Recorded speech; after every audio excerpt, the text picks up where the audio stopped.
I was thinking of a few of the names, just the ones that we've come across, and just recently, of white victims killed in every single case by young Asians of the Muslim persuasion, by being stabbed or beaten or run over, and there's a list as long as your arm. On the website we've got a list dozens and dozens and dozens long. But because tonight, when you go home, you're going to turn the news on late, you're going to see Stephen Lawrence, you pick up your newspapers tomorrow, you're going to see Stephen Lawrence, you get into work and someone will probably say, I'm sick of this Stephen bloody Lawrence. I want to run through a few of the names and the cases of the forgotten white victims. And these are the ones which are relevant because nothing has been done to bring anyone to justice, or it hasn't worked. There was Gavin Hopley, who was kicked to death in Oldham just over a year ago. Not 11 years ago, just over a year ago. The trial of a couple of the ones who kicked him to death was a couple of months ago, and one was sent down for it was riotous behaviour, another one for unlawful assembly, and that's it. No one has been sentenced for the murder of Gavin Hopley. And the press and the police didn't just let it run, they actively covered it up. So that we know, because our people in Oldham knew precisely what went on, that Gavin Hopley was kicked and stomped to death for 20 minutes as he lay there on the ground. 20 minutes of being kicked and stomped. And yet in the press reports at his trial, they said he was killed by a single blow to the head.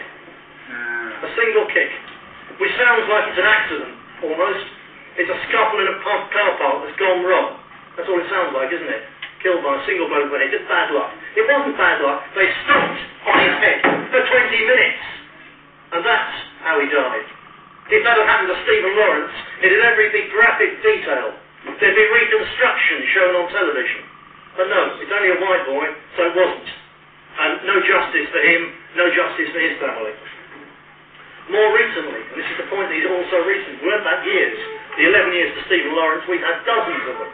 More recently, Sean White in Cole, 17-year-old boy, actually celebrating the following day his 18th birthday party. His 18th birthday is just coming up.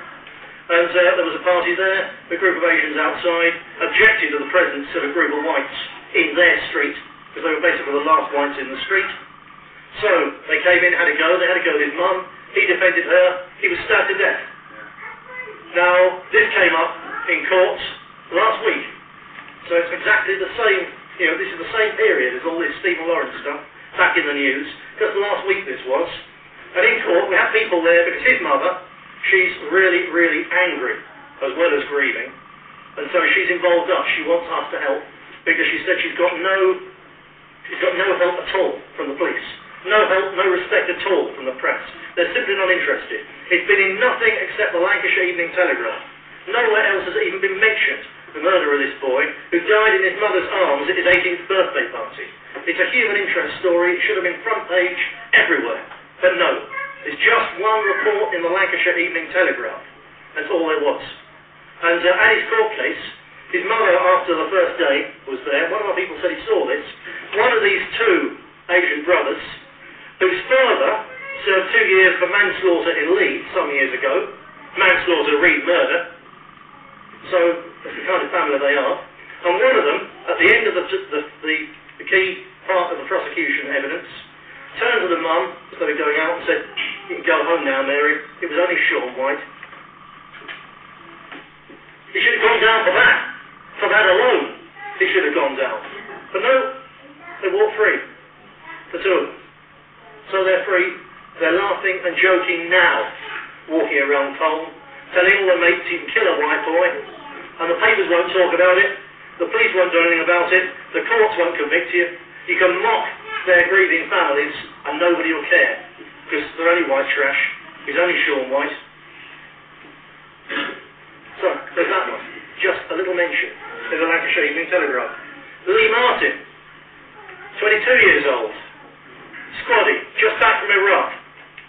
And his murder, he was attacked by two of them, knocked to the ground and kicked and kicked and kicked, and he died in hospital a week later.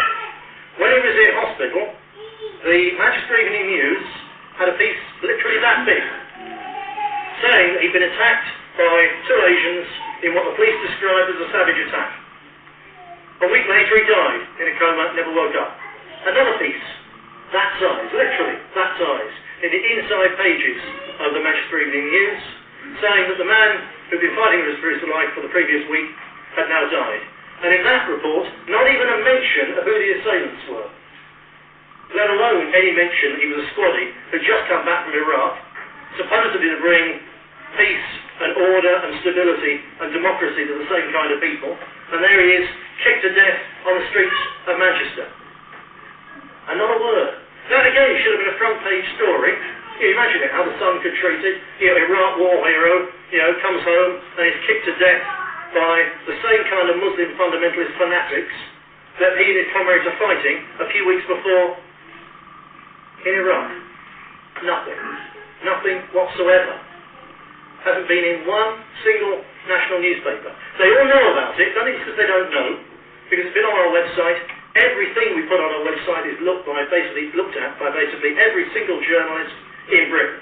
Because they're lazy buggers, and we get lots of good stories. They've all seen it, you bet your life they've seen it. Our press officer, he's got a huge email list, and he emails statements out about things like this, and I asked him, so get that one out, and he sent it out. So every single serious journalist in this country knows about that story. Every editor knows about that story, and not one of them will run that story. Chris Donald. This one did run a little bit. This lad of 15 in Glasgow, abducted off the street and found beaten to death the next day. That's how it comes across. I was up there that weekend after he died, and I can tell you that by dint of getting every single Scottish newspaper, you could put together something like a complete picture of what went on. Something like a complete picture. But if you read one paper, you couldn't possibly. If you read one English paper, you couldn't possibly know what happened. What happened was this. He was walking down one of the streets with his friend where whites don't go at night. But they thought they were okay in the daytime. Well, they weren't. They were attacked, first of all, by one Asian, just walked up and smacked this 15-year-old boy in the face, grown man. Moments later, they're surrounded by about 10 of them, who start beating these two lads, and the older one managed to get away, the younger one was caught. Moments later, a carload came around the corner, about 4 or 5 of them in a BMW, silver BMW, and dragged him in, and he's shouting to them, I'm only 15, leave me alone, I've done nothing.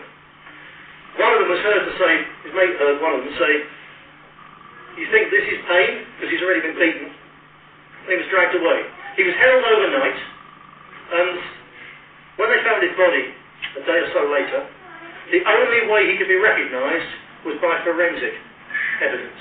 His body was totally unrecognisable. But the post-mortem report shows that the injuries, which included beatings and mutilation, so you think what makes a body unrecognisable when you're talking knives, that's how bad and brutal it was. According to the post-mortem report, he was tortured for 3 hours. They can tell from the extent of the bruising and so on how far it's gone through. He was tortured to death for 3 hours, and he wasn't actually tortured quite to death. He was tortured within an inch of his life, so he couldn't possibly survive, but he was still alive when they drove him a couple of miles to another part of Glasgow and dumped him behind the Celtic football ground and stabbed him to death. So he survived being tortured and mutilated beyond all recognition for 3 hours before those swines stabbed him to death. And the ones who did it now are believed to be safely back home, where they should be, in Pakistan, as they skip the country. What actually happened there, should be etched on every single person's mind in this country.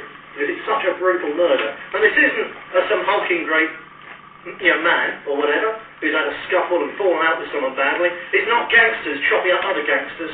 This is a 15-year-old boy. This is a child being tortured to death over 3 hours.